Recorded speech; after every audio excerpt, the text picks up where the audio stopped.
everyone, welcome back. In today's machine review, I'm taking a look at the Vlad Blad Ultron pen. I've owned this machine for a little over a year now, and I'm going to discuss all of the pros and a few cons of owning this machine and my experience so far.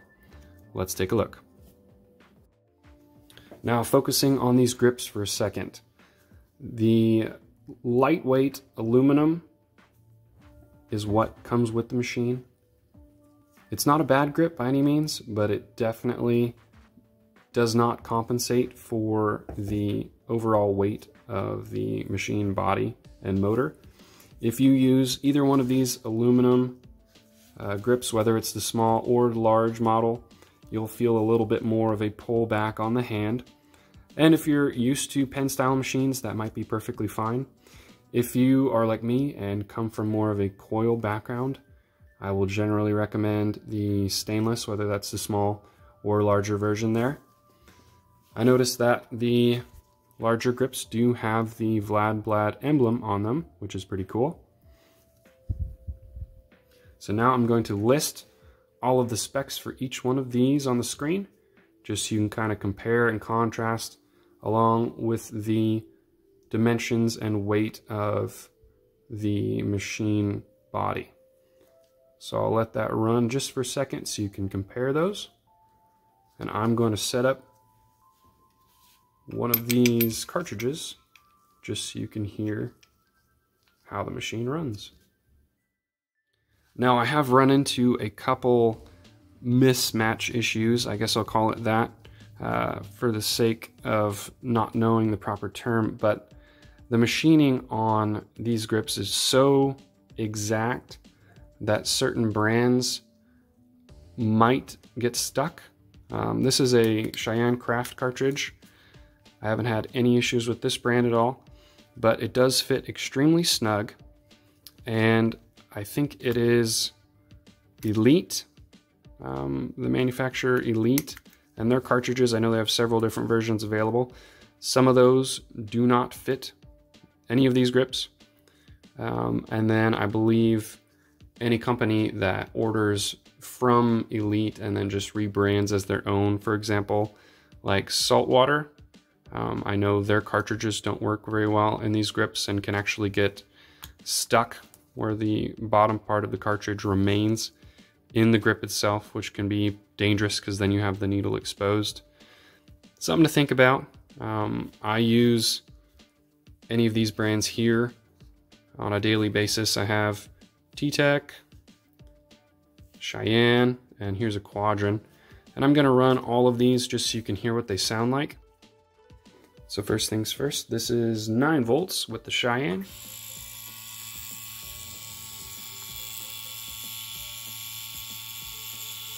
Not terribly loud. I'm gonna increase the needle hang just a little bit.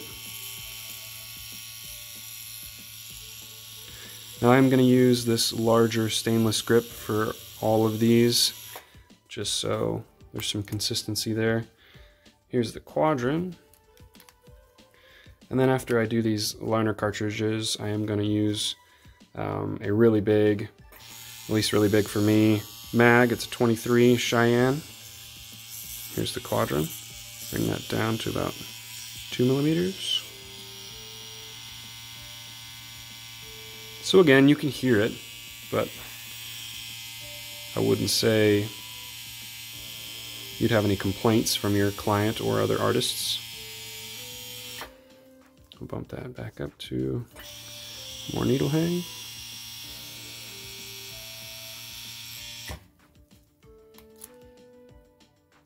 And here is an O-ring cartridge, just so you can get an example of that. And this is the T-Tech Generation C.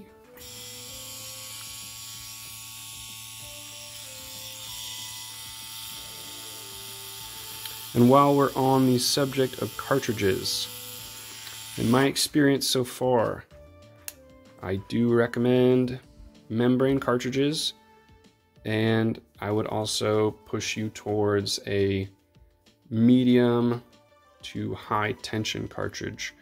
I feel like they're a little bit more responsive in the skin, and you'll get a lot better feedback while using this machine specifically. Now, this is a large 23, I believe. Yeah, this is a 23 curved mag. We'll run that at 8.5. So it's actually quieter than I remember. I'd say that's fairly comparable to those liner cartridges.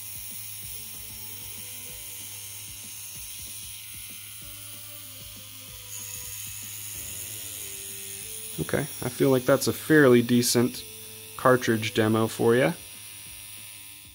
Now, as far as reliability goes, I did have to send this machine back once. That was a bummer deal, and the turnaround time was moderately high just because this machine is from Russia.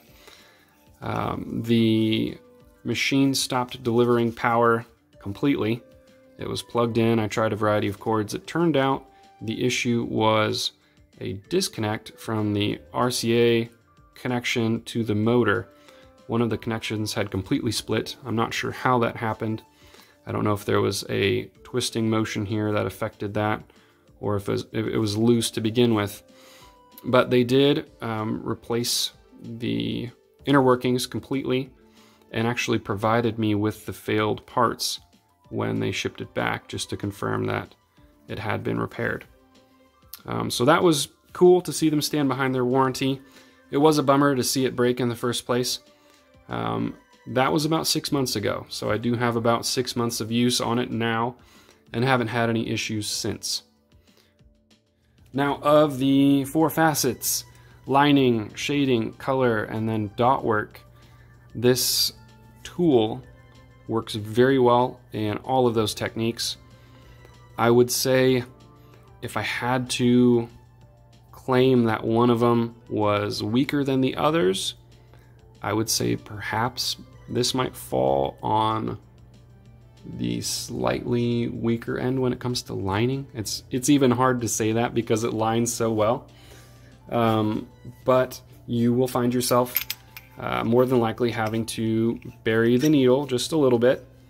That's fairly common with most rotary machines, having to bury the needle, but it does perform well even in softer areas of the skin, and it is also delicate enough to run smaller needles like a 3-round liner. So overall, I would say this is in my top 3 for lining, but I would say the area where this machine really shines is color and color packing. This machine provides excellent color.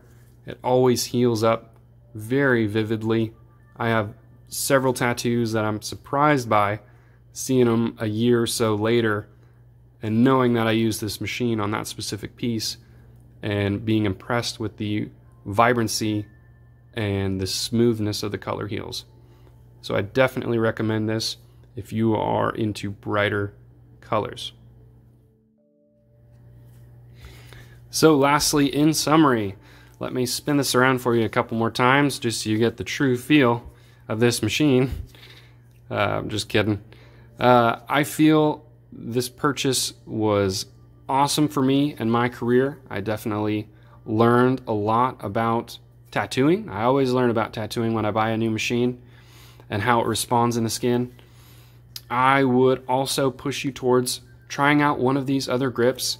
I like this one okay, but it is kind of negligible. The wider grip doesn't really provide any extra weight for me, and I feel like the balance would be better suited with one of these stainless options. So try one of these out alongside your purchase.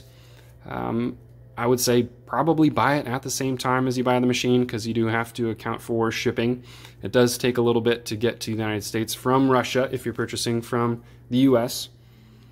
And lastly, I would say probably, if you have the money, upgrade the body of the machine as well.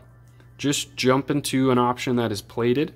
That way you don't have to worry about nicks and scrapes and little bumps that might affect it cosmetically.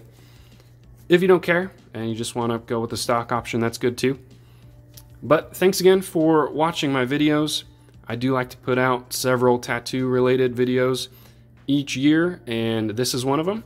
Hopefully it was helpful to you. If you'd like to subscribe or send me a like, I do appreciate it. I'll see you next time.